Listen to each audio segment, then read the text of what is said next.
with it, then just it's difficult on her. Yeah. So. We're good whenever you are. We're good? Yeah. Okay. We're live with Coach Sean Miller. I got a little background about what's going on in the home. Obviously, first and foremost, want to really thank all the fans and the educators who came out to be recognized this past weekend. Obviously, not ideal weather conditions, but that's Northeast Ohio. It's football guy weather. Thought the two teams really battled really, really hard. Knew it was going to be a hard-fought four-quarter battle with Miami, and the way that Coach Martin and his staff have built that program over the years. If you go back to their conference record, they have the most wins, or one of the best conference records over the past few seasons with Toledo. So they're really doing things at a high level. I thought our kids competed hard. Obviously, our attention to detail needs to be better in some areas. Controlling the controllables, which is something that we talk about a bunch, needs to be a little bit better. Too many penalties. Need to block better. Need to tackle better. But effort was there. Need to prepare the right way, and we really need to use these next 9 days to get healthy, but also that delicate balance of shoring up those fundamentals and being a little bit sharper, a little bit crisper, so when the opportunities come, we can maximize them and not come up a possession short like we did. So, football's a funny game. It can be cruel-hearted at times. What makes you love it so much is that you got to be able to clear it, bounce back, take the lessons from it, and move forward with a very good opponent coming in here, or us going to them rather, in 8 days to start max play and the midweek schedule. Was this one a little harder to put to bed than some of the others? I really appreciate the effort that our kids are playing with and the way that they're fighting. And again, when you're coming up, one possession against Ohio, one possession against Miami of Ohio, with opportunities that are there and opportunities and plays that I know that we're capable of making, you kind of rack your brain as a coach, and to make sure that you're putting guys in the best position to be successful, and why are we making some plays in some instances and not in other instances. So you're searching for those solutions, but extremely confident in our team and the work that they're. When we put in the work and we're focused and we're detailed and all 11 guys are doing right and they're playing with sound fundamentals, we're really, really solid. And at the end of the day, the East, we've put ourselves, behind the top two teams in the East right now, but there's still great opportunities ahead of us for us to go and attack, with the next most important one being Toledo. But excited about where we're going, the direction that we're headed, and really eager to see our kids come out to practice in the way that they're going to work tomorrow, and that'll tell us the resolve that we have, because all these games and all the league games are always going to be four-quarter fights, and the league where it's at right now, with the number of young players and the young talent that are in the league, with those young guys, you kind of get a little bit of inconsistency from here and there. So you got to make sure that you're ready to go, and when the opportunity is there and you have an opportunity to make a play, that you seize it, because you might not get that opportunity again. And that's a very difficult lesson for a young person to learn at times, and sometimes that is a little bit harder to put to bed. So we need to clear it, we need to learn from it, we need to go forward, and we need to have a great day of practice tomorrow. So we mentioned last week the rush defense, and then the losses that you guys have had, the rushing has been the biggest thing. Is that just tackling or preparation? Like, what kind of things you guys think you can improve on? I think the number one thing is the fundamental skill of tackling, and just doing a better job of, when the first guy gets to the ball carrier, getting him to the ground and limiting that ball from bleeding out a little bit. And then some of the pre-snaps alignments and just communication to make sure that we're all on the same page, so that as shifts, motions, and things like that occur, we're all playing the same call the way that we need to. But the biggest thing in that game, both running the football for us and stopping the run back and forth, is just blocking and tackling, and being sure tacklers and sure blockers, so that we can do those things at a higher level, at a higher clip, and we'll have more success. Just again, hitting the run defense. You're 2/3 of the way through your second year. Mm-hmm. Okay.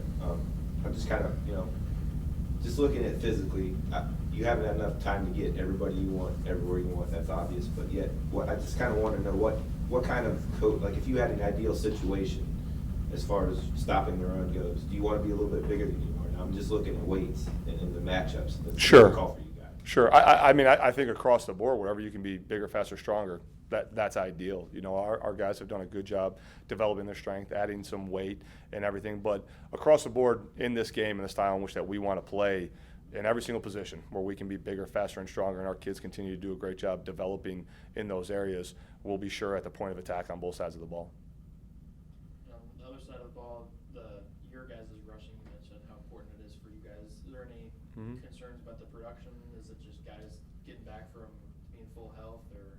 Yeah, I mean, I think it's a matter of getting running backs back to full health. It's a matter of the O-line getting back to full health as well. It's a matter of, making the proper reads, proper decisions, and then again, where in a night where the elements are playing a factor and the box got pretty heavy, there's some things where just numerically you got to equate some numbers to where we got on that 1 minute drive and we're able to open up the passing game a little bit more, and the rain kind of subsided a little bit, and it subsided a little bit in the second half, so we're able to balance numbers, and then that opens up the running game and kind of that back and forth of where you're always creating space, numbers, or leverage in offensive football, to whether you're throwing or running the ball. It really helps balance one another.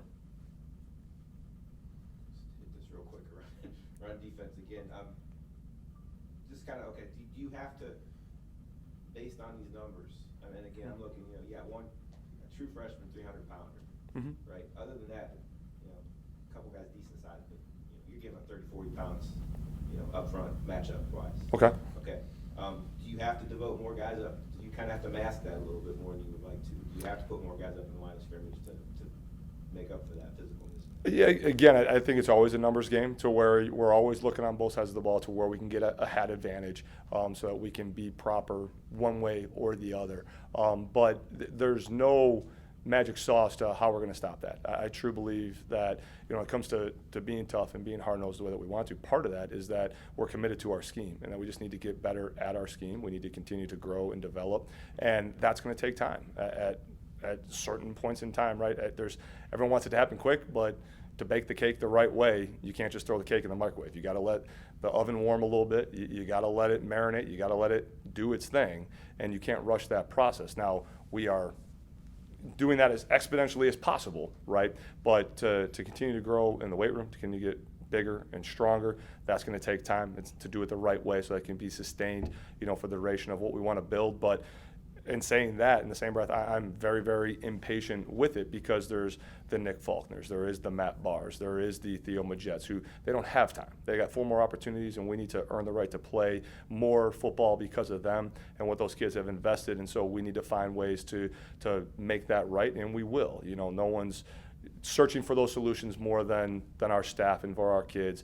And a lot of that, though, is just being committed to what we're doing and knowing it's the best way to do it, and continue to find those solutions and being on the same page. Because again, when it's right, there's huge instances in that game where we got to get stops, and we do, and the defense is giving the offense a chance, and the whole family has a chance. And again, we just need to be committed to playing it one play at a time, being intent, being focused, having great fundamentals, because that's where, if anything, if our fundamentals are off and our hand position isn't just right, if our body position isn't just right, that's where the weight and the physical disparity becomes an issue, just because that margin for error for us, not only stopping the run, but just winning in general for where we're at right now as we continue to grow and develop and build this thing the right way, our margin for error is very, very slim. And the margin of error in this league is very, very slim. So we got to be right with those controllables and do the things that we know that we're capable of doing.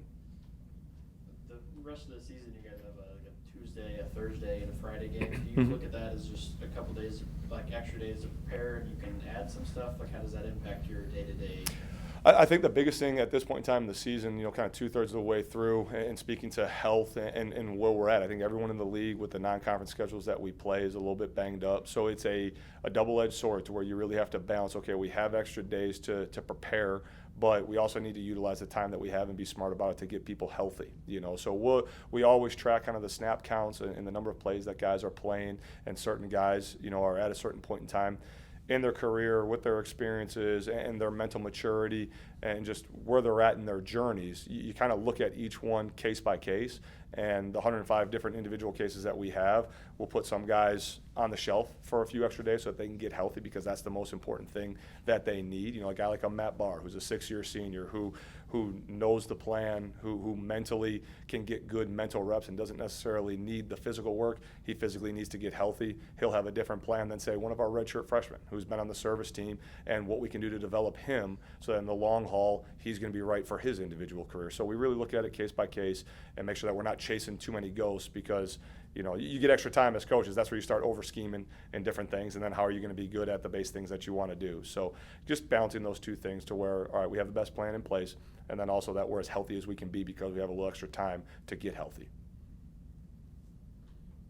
Your offense just as a whole, and again, 2/3 of the way through your second year. How do you feel just overall where you're at right now offensively? I feel like we've taken some really good strides. Again, I think when it comes to the details, right, that we need to be cleaner in that regard. But I feel offensively, big picture, you ask our guys what we're asking them to get done, they know. Now it's a matter of the nuances to where, okay, I've been equipped with these different tools, these different fundamentals to problem solve all the different things that I can see, and how quick can I diagnose the problem that's in front of me and which tool I have to get to solve it. That's where we can continue to grow. That's where we can continue to develop. The bulk of our offense is in. Coach Martin was very complimentary.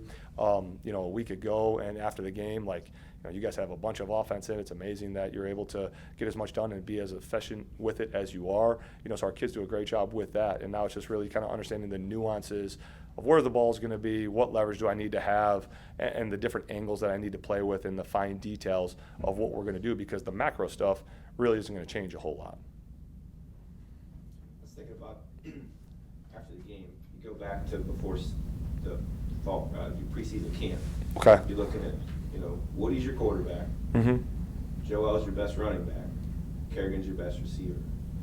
Now, Woody's not their quarterback anymore. The other two have had their ups and downs this season. Mm-hmm. First of all, speak to that and how, dealing with that, had to be an ongoing issue, but yet also talk about where you're at, considering that fact, and how Sure. you're able to plug those holes and still kind of. Yeah, I don't see it as an issue. I see it as an opportunity where other guys, stepped in. And again, it's one of those things where it's been made more than what it is outside of our family than what it was inside, because of the feedback that we give our kids on a daily basis. Again, what we're building for the long term is an environment of competitive excellence, to where each and every single day we want guys that are pushing one another, and that we have great camaraderie to where we're going to make each other better. And the best guys are going to play on Saturday. And then obviously, you're going to get judged, and decisions are going to be made based off how you perform on Saturday, because every day counts, but those days truly matter. And, solidifying the quarterback position with Crum's play has been really good. Mike Kerrigan's a really good player. He's leading the wide receiver a year ago, and he has that ability. And again, I think the drops are just, something that players have to deal with and they have to go through, and we need to navigate that as coaches as well. And it's almost like a shooter in basketball, to where you just got to get to the foul line and see a few hoops go in, a few shots go in to get your confidence back. But Mike's a confidence kid. He'll be okay, and then Joel, it's been a lot of different things that we'll continue to work through together, to set him up for success in life, more so than anything else at this point in time. And going forward to this week, how does the preparation change for a team like Toledo, where their starting quarterback hasn't played the last 2 games and they've had 3 different guys come in and attempt passes? What does that change preparation-wise? Yeah, again, you got to prepare for a lot, and it's situations that we've been in the past, going back to Bowling Green, where we prepared for multiple quarterbacks, and different situations where we didn't quite know who was going to be taking the snaps all the way throughout. The one thing that you can bank on is that Coach Candle and his staff, they've been great offensive minds in this league for a very long time. So they really shape it to the skill set of who's under center. That they're going to be physical at the line of scrimmage. You know that they find a great way to run the football in a lot of different ways. They have a great tailback that they can lean on. So whoever's taking the snaps is going to have that complementary offense to be a part of what they're doing. And then again, like anything else, as these games evolve, and because of injuries and a lot of different factors, right, you get into the games and you got to see how the game's playing out and make the necessary adjustments and make sure the kids are trained the proper way, so that when you make adjustments, they respond accordingly, so that you get the outcome that you desire. One more question? Just talk about the opportunity of playing these guys. Every year the championship kind of goes through Toledo in some way or another. Yep. An opportunity for a program like yours to try to get to that level. Yeah, every time you get to compete in this league, it's a great opportunity, to where you're going to learn something about yourself, you're going to learn something about where you're at, and you're going to learn something about your kids. And most importantly, just an opportunity that you get to play this game you have to cherish. If you truly love the game, whether you're playing Toledo, you're playing Miami, you're playing someone non-conference, or we're going against each other the way that we're going to tomorrow, on a Tuesday, you need to show up and you need to love the process and love the opportunity to play the game. You can't say that you love it and sit in your locker and be hurt about a loss and not be upset about a bad practice on a Thursday. It doesn't work that way. You're cheating the game and you're cheating the process. And if you do that, you're never going to be at a level of, a Toledo, where year in and year out, you know that they're going to have their name in the conversation for a championship, or in Ohio, or a Miami of Ohio with what Coach Martin has built, especially in conference with his record. So you got to be humble, you got to stay hungry, and you got to make sure that you're detailed in your work, and you got to make sure that you're seizing all the opportunities that you get to play. Because if you take any one of those opportunities for granted, you're going to come up a possession short, and you're going to be wondering what more you could have done. And that's where you really got to seize the opportunities that you have. Yeah, thank you, Coach. Cool. Appreciate it. Thank you.